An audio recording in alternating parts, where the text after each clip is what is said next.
와 나팔 소리와 산의 연기를 본지라. 그들이 볼 때 떨며 멀리 서서 모세에게 이르되 당신이 우리에게 말씀하소서 우리가 들으리이다. 하나님이 우리에게 말씀하지 말게 하소서 우리가 죽을까 하나이다.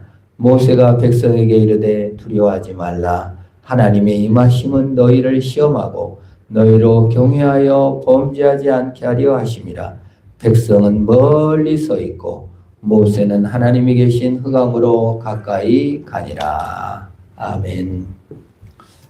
그 85년도에 이광조라는 가수가 당신은 누구시길래 이런 노래를 했어요. 혹시 기억? 내 마음 깊은 곳에 찾아와 외로움 심어 놓으셨나요? 그 뒤에 후렴구 가사가 아주 의미심장합니다. 가까이 하기엔 너무 먼 당신을 나는 잊을 테요. 노래를 좀 더 잘하면 이게 무슨 말입니까?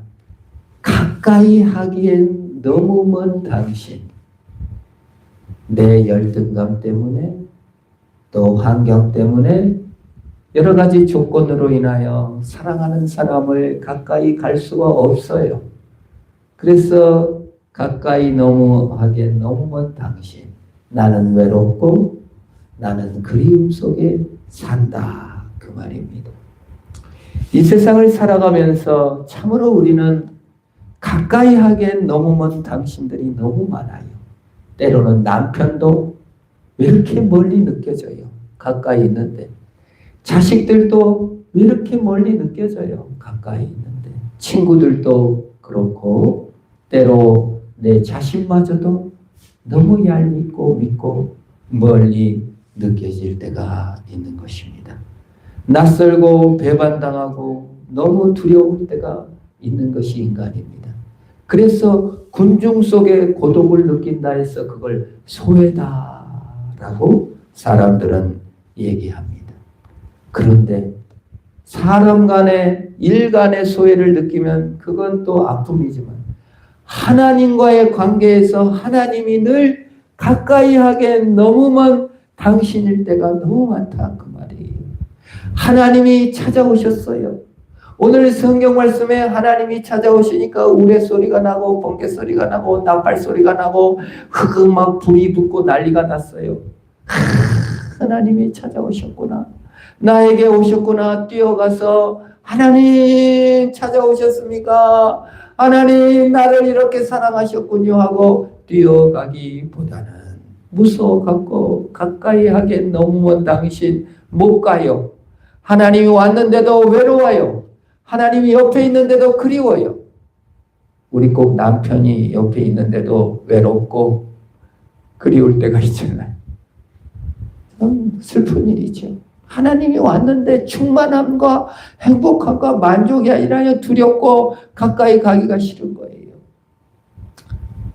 참 우리 인간이 연약하다는 생각을 합니다. 제가 서울에서 20년간 한 교회를 다녔는데 그 교회는 점심을 주는데 우리같이 반찬 여러 개 안 나오고 국밥 하나에다가 깍두기 그 이상은 안 줘. 그걸 늘 안 드시고 어느 남자분이 늘 가는 거예요. 그래서 내가 하루는 작정하고 붙잡아가지고 아유 성도님 왜 식사하시고 가고 교제도 하면 좋은데 했더니 너무 정중하게 제가 교회에 아무런 유익을 끼치지 못하고 너무 부끄러워서 밥을 먹고 가기 너무 죄송합니다. 그 가보니 제가 겸허해지더라고요. 밥을 안 먹고 가는 성도 중에 이렇게 교회를 아끼고 어려워하는 사람이 있구나. 또 새롭게 생각했어요. 근데 마음에 또 그런 마음도 들어요. 교회에서 밥을 이렇게 장만했는데 먹고 가고 가까이 하면 좀 좋을 텐데 너무 겸손해서 너무 예의를 지키느라고 가까이 하지 못하는구나 하는 생각도 하게 됩니다. 어느 분이 이제 아들이 서울대를 지원을 했는데 떨어졌어. 삼수 사수를 하는 거예요. 근데 어머니가 교회를 나오다가 안 나와. 그래서 아들이 대학을 실패해가지고 실족을 했나 보다 하고 찾아갔더니 목사님, 저는 하나님 절대 의심하지 않아요. 그리고 아들 대학 붙여달라는 기도 아무도 안 했어요. 아무도 하나님 귀찮게 하지 않으려고요. 목사님 교회 안 나가지만 나는 하나님 너무 잘 믿고 있어요. 그러더라고요. 그래서 제가 이게 진짜 믿음인가? 교회 나가는 데가 가짜 믿음인가? 이런 고민이 드는 거예요. 근데 이제 그 학생이 서울대를 진짜 붙었어. 이제 나오겠지. 근데 안 나오는 거예요, 또. 그래서 또 찾아갔어. 하나님, 근데 또 역시 여전히 저는 하나님 절대 주권을 믿어요. 그러면서 또 안 나오는 거예요. 그래서, 내가 믿음이 부족한가? 내가 너무 안절부절하면서 하나님을 믿지 않는가? 나를 한번 그런 생각도 좀 들어봤습니다만은 이게 하나님이 가까이 하기엔 너무만 당신이 아닌가? 너무 예의를 차려주고 너무 하나님을 생각해 주는 것은 아닌가? 엄마 귀찮으니까 붙들지 마라. 그래갖고 혼자 엄마 고생할까봐 뭐 초등학생이 아르바이트 하면서 혼자 끙끙 한다든지. 그게 아니라 누가 더 이쁜 자식이에요? 엄마 밥 줘. 엄마 오늘 너무 힘들었어. 엄마 우유 주세요. 하고 앙앙 우는 아이한테 젖주는 기쁨이 엄마에게 있는 줄 믿습니다. 그렇죠? 내 아내가 그래요. 아기를 낳았는데 이런 고백을 해요. 저는 아기를 낳으면 엄청 이쁠 줄 알았는데 그냥 별로 안 이쁘더라고요. 근데 젖주고 그냥 아기가 올 때마다 나를 필요하는 아기한테 막 헌신하고 하다 보니까 너무 애정이 붙고 사랑이 붙고 올 때마다 뛰어가는 즐거움이 있다는 거예요. 하나님 어떤 분이에요? 우리가 부를 때 응답하시고 가까이 하시고 죄인된 우리를 사랑해 주시는 엄마보다 더 나은 엄마이신 하나님인 줄 믿습니다. 참 그랬어요. 부모도 자식을 키우면서 어떤 자식이 이쁘냐면 엄마, 아빠 하고 찾아오는. 뭔 일 당했는데 문 닫고 꺼이꺼이 혼자 슬퍼하고 있어. 자식이. 그것처럼 속상한 게 없더라. 참 마음 아파요. 나와서 엄마 하고 오면 되는데 엄마를 너무 생각하는 거야. 자기 상처에 너무 매몰되는 거예요. 나와야 돼요. 우리가 그럴 수 있어요. 자기 생각에 너무 매몰되면요. 하나님께 안 나와.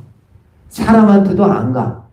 상처 주기 싫고 배 끼치기 싫고 예절 찾다가 가까이 못하는 거예요. 얼마나 슬퍼요.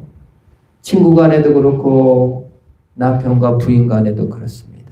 참 아픔이죠. 하나님은 정말 연합되기를 원하고 기뻐하고 만족하고 그러기를 원하는데 우리가 가까이 못 가요. 하나님한테. 무서워서도 그렇지만은 또 너무 생각하느라고 그러기도 합니다. 사실 창세기 3장에서는 아담이 범죄한 이후에 하나님이 너무 멀게 느껴지는 거예요.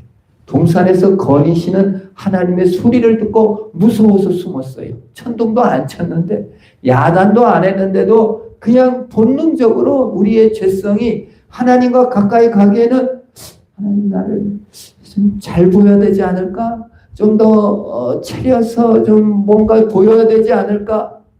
그렇잖아요. 연예인이 나타났는데 화장을 안 했으면 도망가서 숨어. 내가 좋아하는데도. 왜요? 가까이 하기엔 왠지 내가 초라하고 부족하니까요. 그런 본능이 있는 것입니다. 그래서 하나님께서 찾아오시는 거예요. 그 임재 사인으로 나타나 주시는 거예요. 죄인을 위해 죽기까지 사랑해 주시고 우리와 영원히 함께하기 위해서 오신 예수님. 가까이 하기엔 너무 먼 당신이 아니라 가까이 하기에 너무 좋은 당신 주님을 따라가는 것이 믿음인 줄 믿습니다. 19절 한번 봅니다. 모세에게 이르되 당신이 우리에게 말씀하소서 우리가 들으리이다. 하나님이 우리에게 말씀하지 말게 하소서 우리가 죽을까 하나이다. 누구를 찾는 거예요? 중재자 모세. 우리 직접 하나님 말씀 못 듣겠어요. 중재자를 주세요. 우리 한국 사람이 무당을 좋아하잖아요. 그 중재자를 찾아요. 우리 전 세계에서 내가 하나님이라고 주장하는 사람이 제일 많고 이단이 제일 많아요. 자기식으로 다 바꿔버려요. 중재자를 찾고 중재자를 찾는다는 건 뭐예요? 하나님의 말씀을 직접 듣고 하나님의 말씀대로 사는 게 아니라 중간자 세워놓고 내 맘대로 하는 것이에요. 그 불교가 들어오니까 어떻게 해요? 우리나라에. 원래 불교는 소승불교, 대승불교이지만요. 사성제, 고성제, 멸성제, 집성제, 도성제 그 욕심을 없애기 위해서 집중하고 멸하고 이런 거예요. 팔정도, 정언, 정사 바르게 생각하고 바르게 말하고 바르게 이런 바르게 한다. 그게 불교의 핵심이에요. 거기는 어떤 점도 없어요. 어떤 굿도 없어요. 미래를 예언하는 것도 없어요. 스스로 욕심을 버려야 돼요. 근데 한국에 불교 오니까 다 스님한테 가고 내 자식 한 대학 합격할 것 같은가요? 어느 쪽으로 가야 돼요? 그래서 기업이 잘 돼요. 그러니까 스님들이 다 점을 봐줘. 이름 써갖고 기관장에다 해갖고 다 축복해주고. 원래는 불교는 그런 거 하지 말라고 부처님이 얘기하셨더라고요. 불경에 보니까. 근데 그냥 우리 식대로 다 바꾸는 거예요. 유교가 들어왔어요.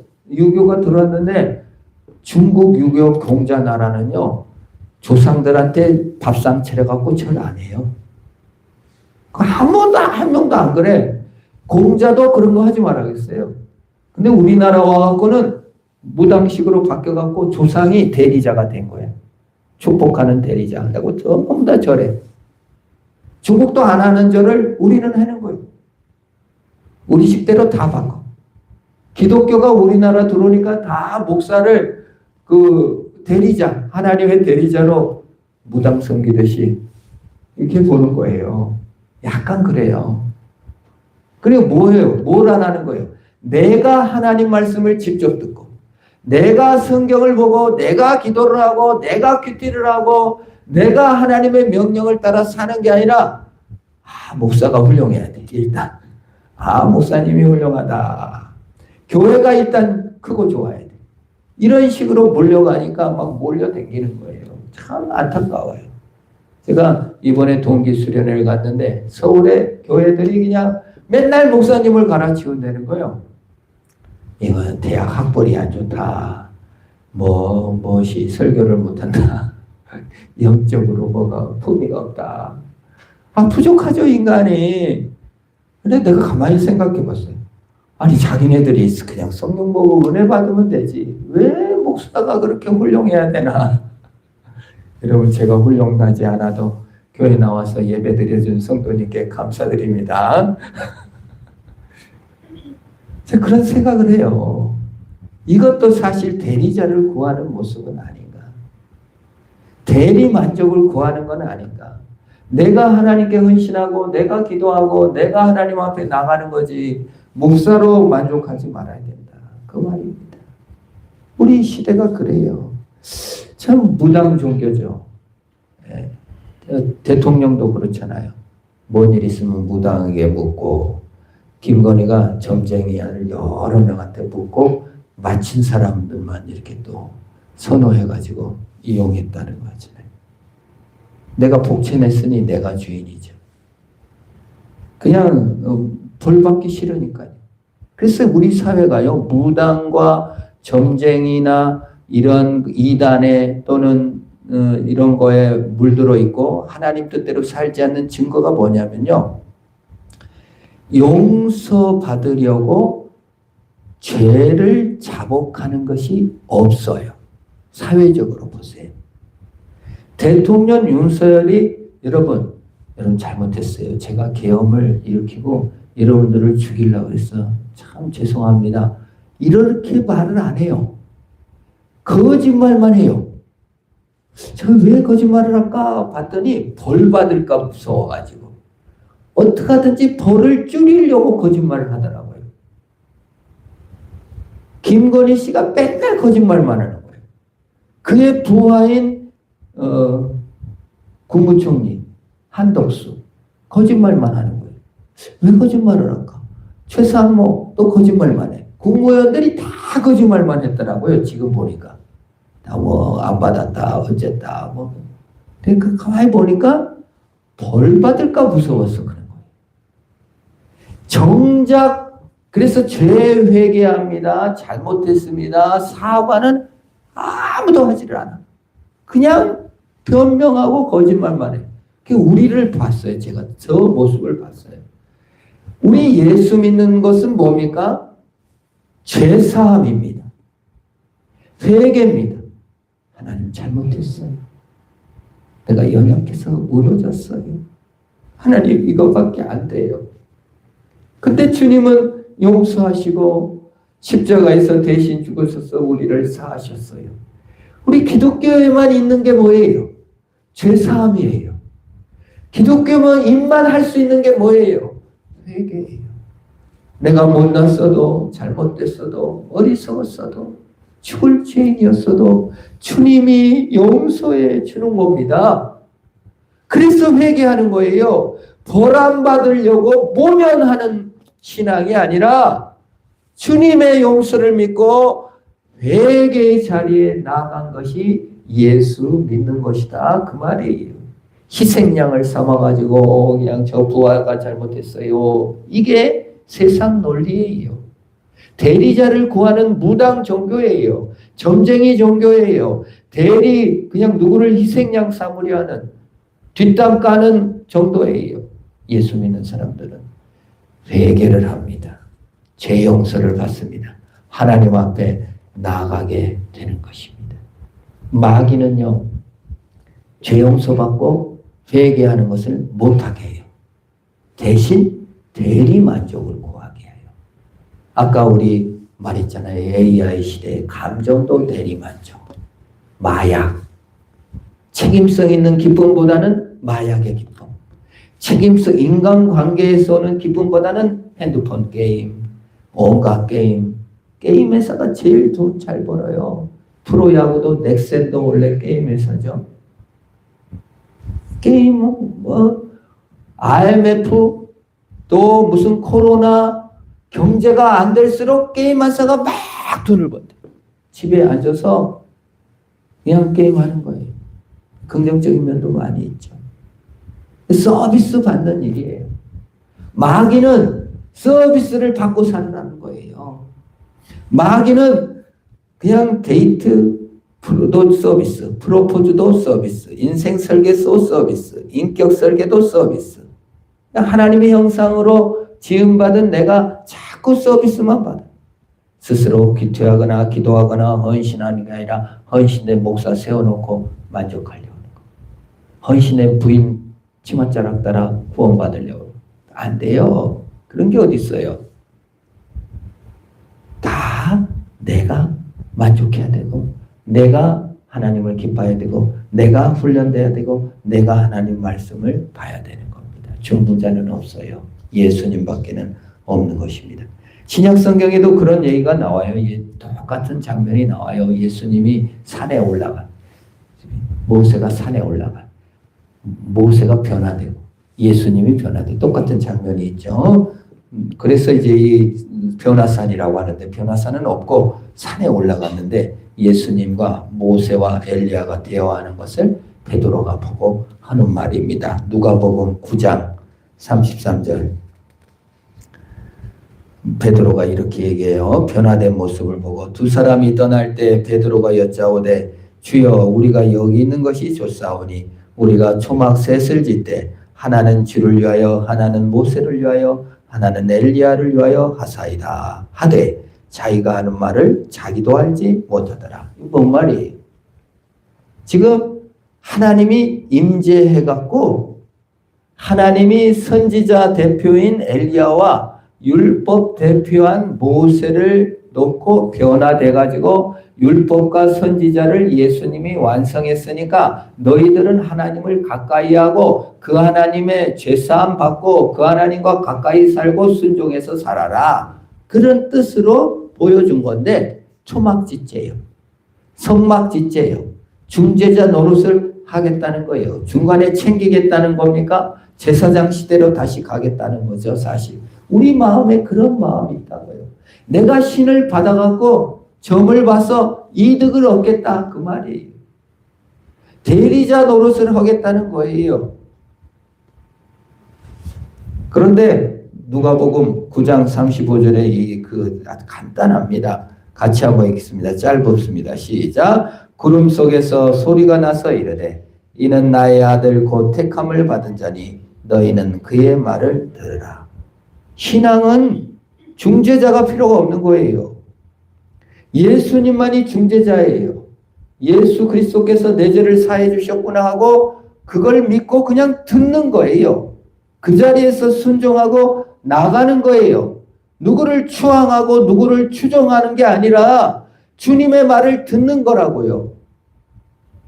어디 속한 기쁨이 아니라 주님의 말을 듣는 기쁨이 우리의 기쁨입니다. 잘 보이려 하지 말아요. 잘 안 보여도 돼요. 예절 안 차려도 돼요. 성막 안 져도 돼요. 그럴싸하게 나를 꾸미지 않아도 돼요. 그냥 주님 말씀을 들으래요. 중보자는 예수밖에 없습니다. 내가 왜 중재자가 되려고 그래요? 그거 안 돼요. 주님이 중보자예요. 나는 주님 말씀 따라가면 돼요. 가정도요 중재자가 생기면 안 됩니다. 자식이 양육 대상이 돼야 되는데 엄마 아빠가 맨날 싸워.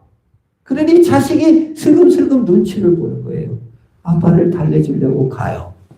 중재자가 되는 거예요. 엄마를 달래주려고 가요. 중재자가 되는 거예요. 자녀가 엄마 노릇 아빠 노릇 이걸 하게 되면은 그게 자녀가 망가지는 거예요. 예절 차리고 그 애어른이 되는 거예요. 그게 건강한 게 아니에요. 양육의 대상이 신분이 상승되면 망하는 겁니다. 우리가 예수 믿고 그의 앞에 순종하는 성도가 되는데 신분을 막 상승시켜. 그게 교주가 되는 거예요. 목사가 교주 되는 게 신분이 상승돼 버렸어. 하나님 같이 돼버린 거죠. 그런 사람들이 너무 많아요. 위험한 거예요. 중보는 하나님 한 분밖에 없는데 자꾸 신분을 상승. 왜요? 무당을 원하거든요. 왜요? 점쟁이를 원하거든요. 장막을 져갖고 거기서 중간 이익을 취하려 한다 그 말이에요. 그 예수님 그걸 거부하시는 거예요. 주님 말씀에 순종하면 그걸로 도대체 뭔 초막을 짓냐. 그냥 나가 순종해라 그 말이에요.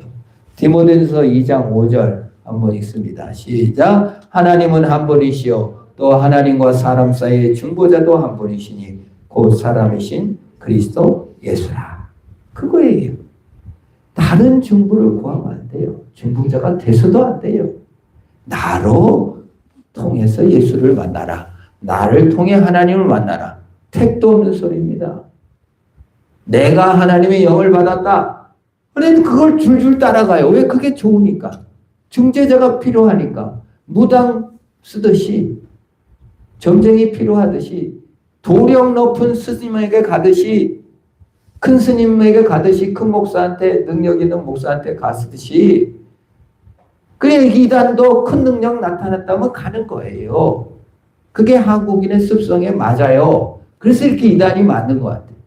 하나님의 말씀으로 서기보다 너무 무서우니까 자꾸 다른 자를 구하는 거예요. 그 우상숭배입니다.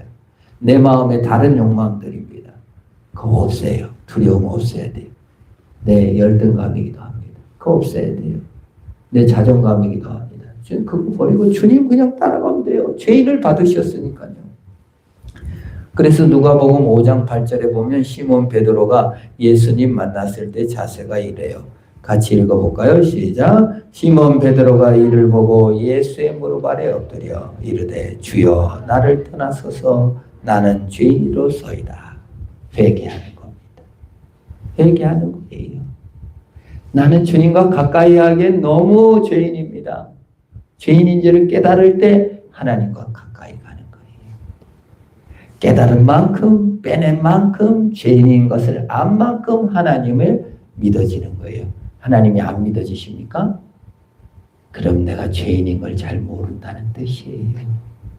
희한하게도 자기가 부족한지를 안 만큼만 하나님이 보이더라고요. 자기가 죄인인지를 알 만큼만 하나님을 믿을 수가 있는 거예요. 하나님을 아는 만큼 자기에게 죄가 보이는 거예요. 생각보다 더 내가 죄인이구나. 생각보다 주님의 사랑이 너무 크구나. 왜 이렇게 믿음이 시들해지나? 죄인이 아니라고 세상에서 얘기하거든요. 대리 만족을 주는 게 너무 많거든요. 우상들이 유혹해서, 마귀가 유혹해서 돈만 있으면 해결되게 하고 헌신을 못하게 하는 겁니다. 잘 보이게 하려고. 무슨 공로가 있어 잘 보인단 말입니까? 그래서 우리가 예수 믿는 길은요. 그래서 헌신의 길이요. 내려놓는 길이요.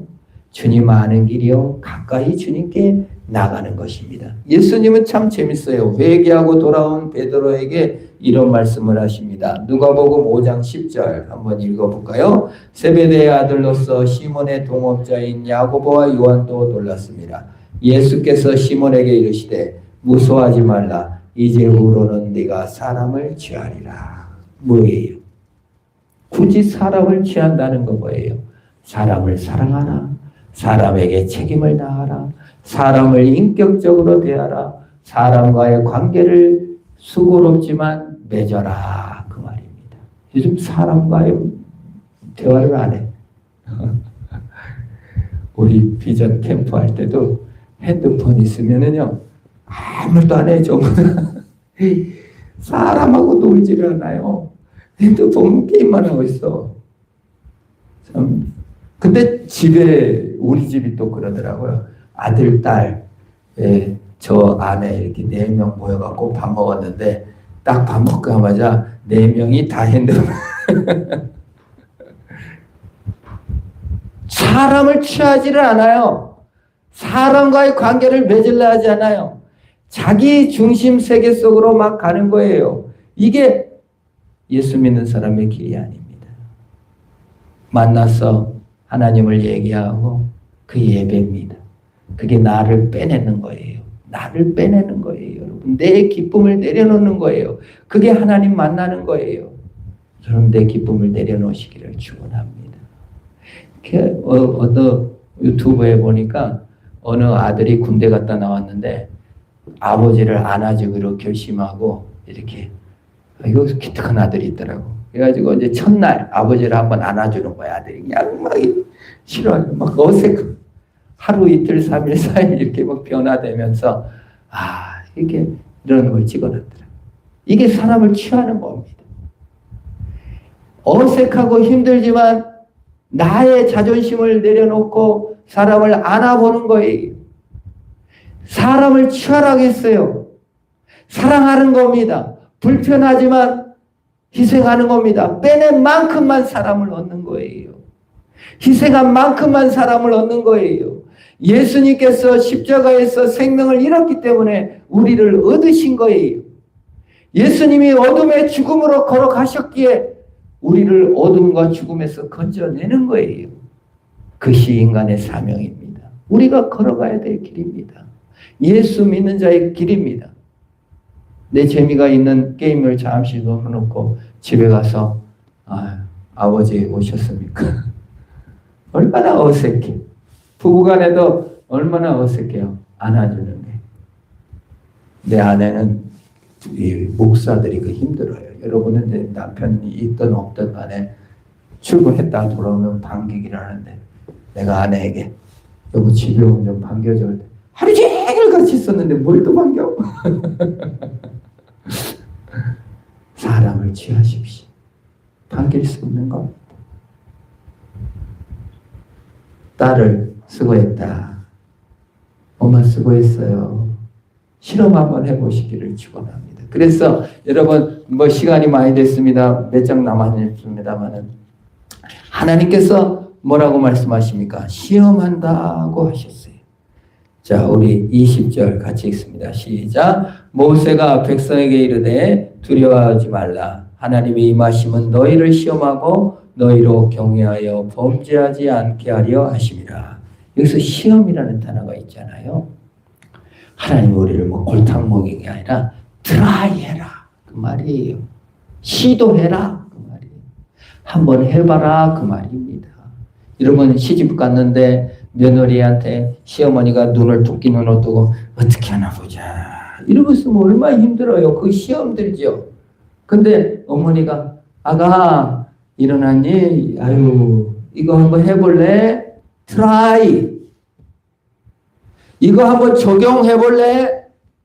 이게 귀에 있는데 한번 해볼래?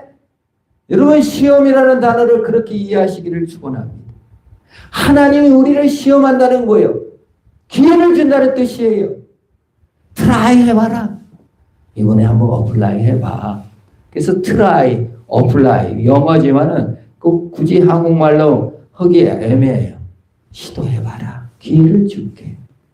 하나님 섬길 기회를 줄게. 하나님 가까이 할 기회를 줄게. 사람들에게 용서할 기회를 줄게. 사람들을 가까이 할 기회를 줄게. 네 헌신으로 네가 있으니까 너가 되니까 그 자리에 네가 있는 거야. 내가 거기에 둬서 너가 사람을 취하도록 내가 너를 시험하려고 그 자리에 뒀어. 그 이상한 자를 네 옆에 뒀어. 네가 취해. 네가 트라이해. 네가 어플라이해. 너는 합격할 거야. 너나 되니까 했지. 수고했다. 천국 가면 그럴 거예요. 너나 되니까 했지. 수고했다. 내가 너에게 기회를 줬는데 네가 잘 트라이했고 네가 어플라이해서 합격했구나. 큐티도 하시고 말씀도 읽으시고 사람도 취하시기를 축원합니다. 그게 트라이예요. 좀 까다로운 자식 있습니까? 트라이. 하나님이 어플라이 하라고 하는구나. 자격증 주시려고 하나? 하나님이 더 나에게 기회를 주시는구나. 사람을 취하시기를 축원합니다. 마지막 절입니다. 같이 읽습니다. 시작. 백성은 멀리 서 있고 모세는 하나님이 계신 흑암으로 가까이 가니라. 눈물이 나요. 예수님께서 흑암의 죽음으로 가까이 걸어가셨기에 오늘 우리가 생명이 있고 빛이 있는 것입니다. 모세보다 더 나으신 우리 예수님께서 흑암으로 가까이 걸어가셨습니다. 우리는 멀리 서서 하나님께 나아가지 못할 때 예수님의 사랑으로 안아주신 것입니다. 우리 주님께서 은혜 주셨기에 우리도 결단하고 나아갈 수가 있는 것입니다. 우리도 결단하고 용서의 길로 나아갈 수가 있는 것입니다. 예수님이 십자가를 대신 지시고 중보의 일을 감당하셨기에 때로는 내 잘못이 아님에도 불구하고 저놈들의 실수와 억울한 일을 당했음에도 불구하고 예수님의 용서로 트라이 어플라이 한번 하는 겁니다. 주님이 걸어가셨기에 새 힘을 주실 것이며 우리의 흑암 가까운 곳에 정말 흑암이라고 생각되는 그 길을 걸을 수 있도록 힘 주시고 용기 주시는 하나님으로 승리하시기를 축원합니다. 기도하겠습니다. 하나님 아버지 감사합니다. 우리가 참으로 가까이 하기엔 머무는 당신으로 주님을 내버려 두지